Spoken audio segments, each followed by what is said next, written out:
Well, hello there, you're watching the press preview. A first look at what is on the front pages. In the next half hour, see what's making the headlines with the political journalist Isabel Oakeshott and the chief leader writer at The Observer, Sonia Sodha. Welcome, great to see you both.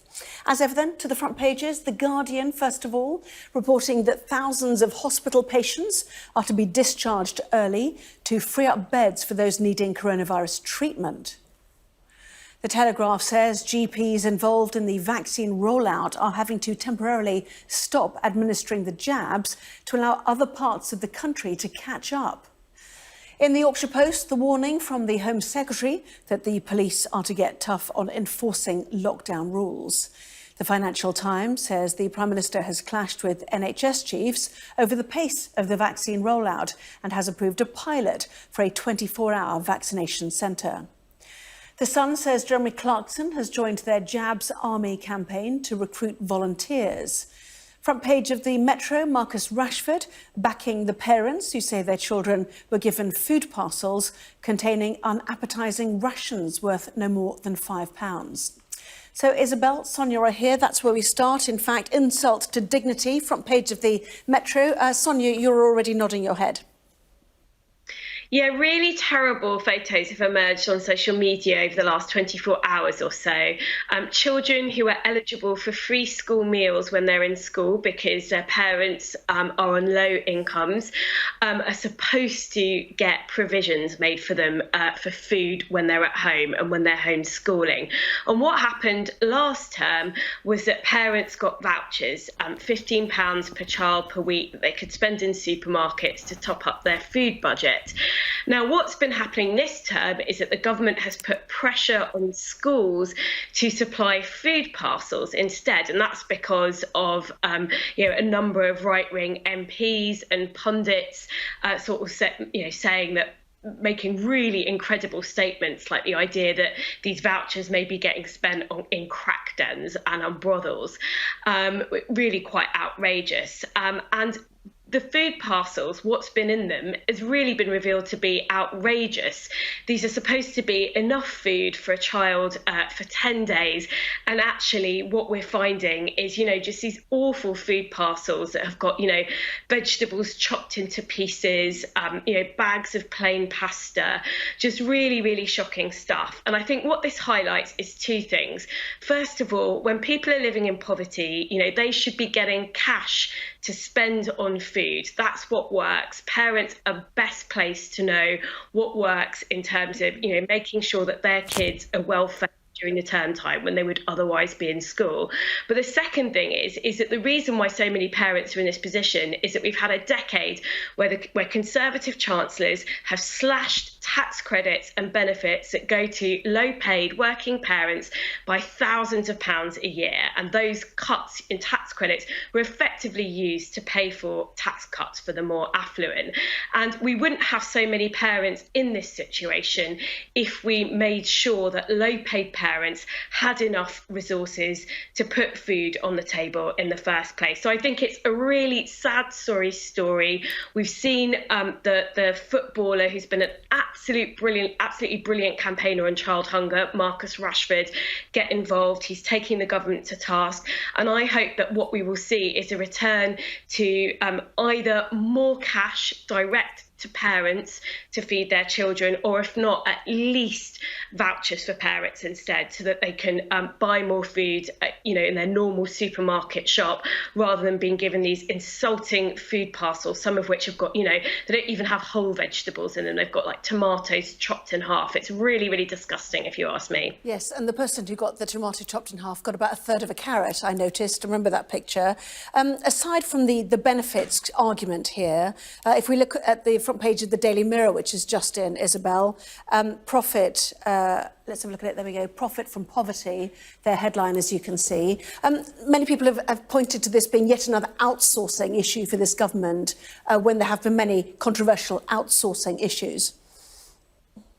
Yes, so I think there's a broader issue here about the profiteering that has taken place on the part of many companies during the pandemic. It's not just these companies that have been contracted to provide these food parcels, but many other companies providing PPE and all sorts of other pandemic related kit. And I think it will be some time before the full scale of that outrage becomes apparent. We know there are an awful lot of people getting very rich off the back of all this misery. And in due course, that will come out. And I think we will come to find a number of pretty awful villains. I do want to challenge some of what Sonia raised there. I'm not one of the right-wing pundits, as she described, that called for these parcels instead of vouchers, I beg your pardon, instead of cash. I don't actually have a particular problem with cash being given under these circumstances. As a mother, I hate the idea of children being hungry. But I think we've got to be a bit careful about some of the pictures and some of the headlines in the paper tomorrow, in the various papers tomorrow, have quite misleading captions. These are not supposed to be food parcels for the whole of children's diet all week. They are lunch contents. Now, please don't imagine I'm saying that half a cucumber or half a tomato is okay. A lot of it looks really paltry, but we just got to be careful about portraying some of these parcels, which are supposed to be £30 worth. In actual fact, the companies are saying it's more like £10, but it's still not good enough. And they do look pretty slim pickings. And if I presented that to my kids, they would rightly be pretty pissed off with me. Oh dear, I think that's a bit of a swear word, but I share your pain, because if you're a family of four at home, it is 12 meals a day you're providing with your children at home. It's a lot of work, definitely. And Marcus Rashford, for his part, did talk about breakfast club and after school club, where he also got fed. So that's another issue for some of these children. But let's move on, shall we, to the Daily Telegraph.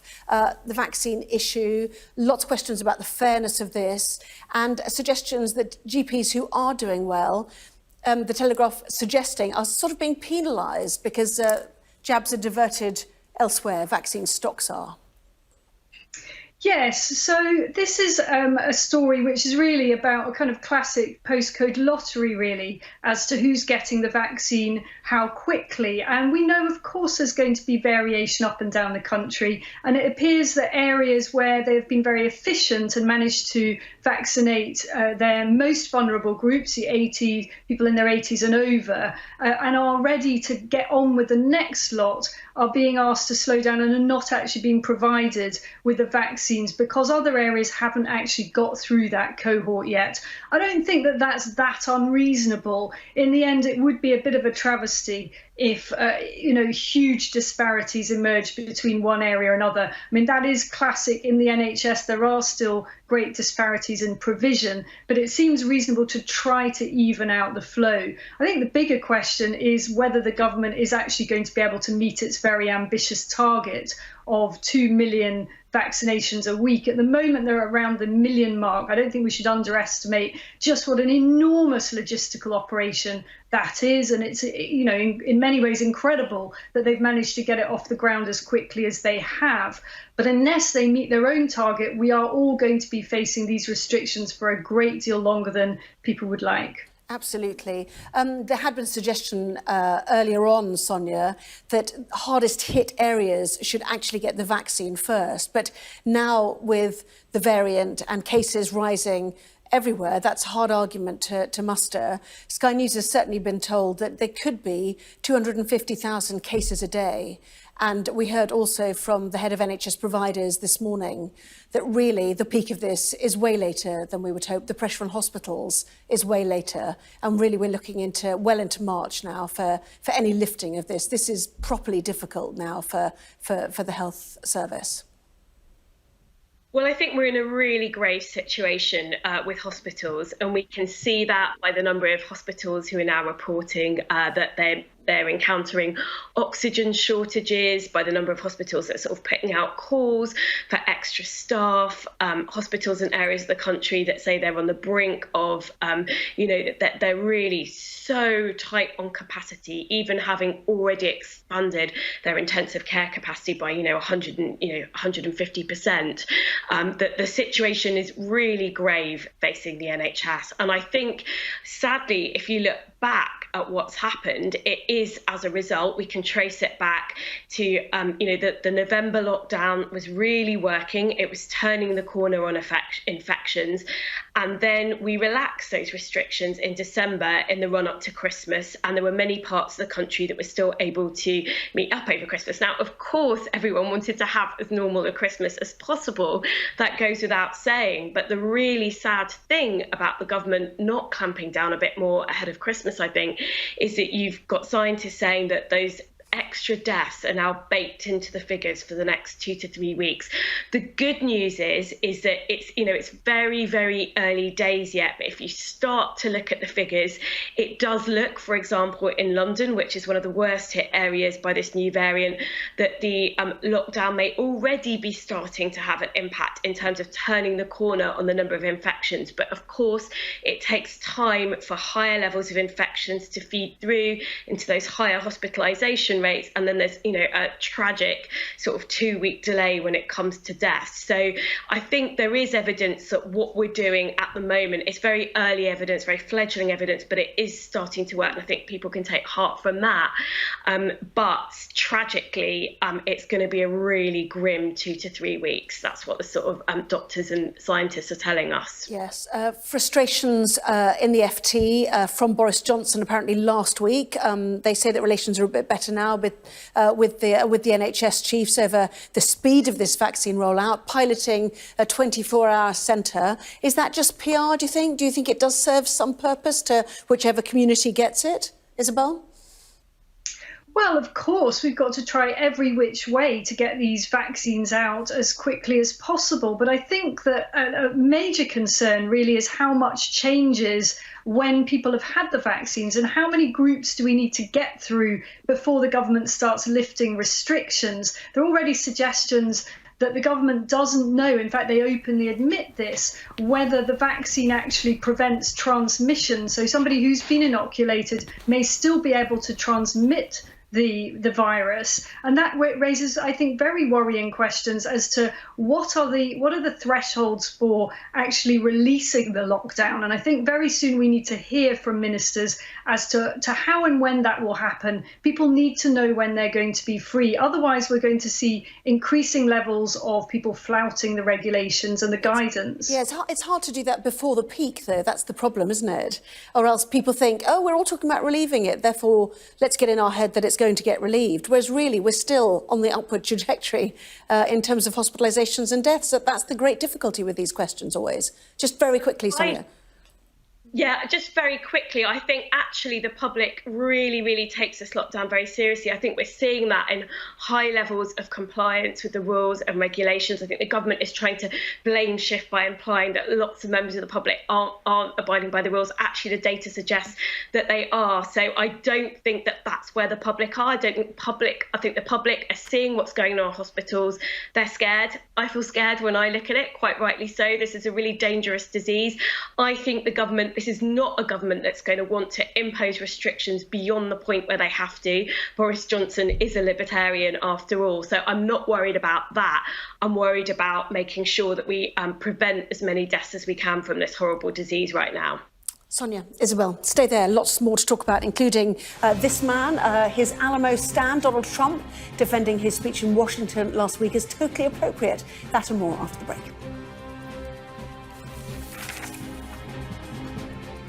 Well, welcome back. You're watching the press preview. With me now, the political journalist Isabel Oakeshott and the chief leader writer at The Observer, Sonia Sodha. Welcome back to both of you. So he's out of the White House, out and about. The President Trump, president for just over a week. Isabel, Financial Times is leading on this in terms of its picture story, denying that he sparked the riot, saying that his words were totally appropriate.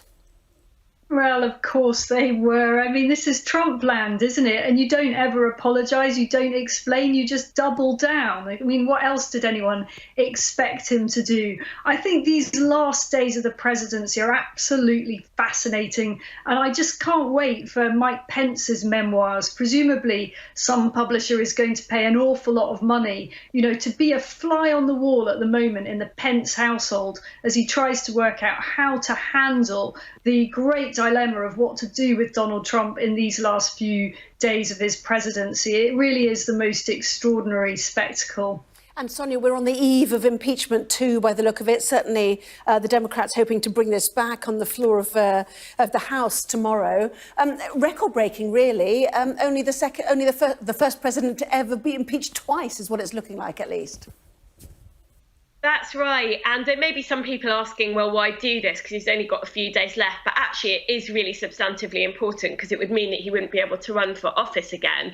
And I think what's interesting is that in Washington tonight, you've seen some Republicans now say that they're going to support impeachment, or that it's a good idea. Most significantly, Mitch McConnell, a Republican senator. You've had a representative in the US House of Representatives, a Republican, say the same thing.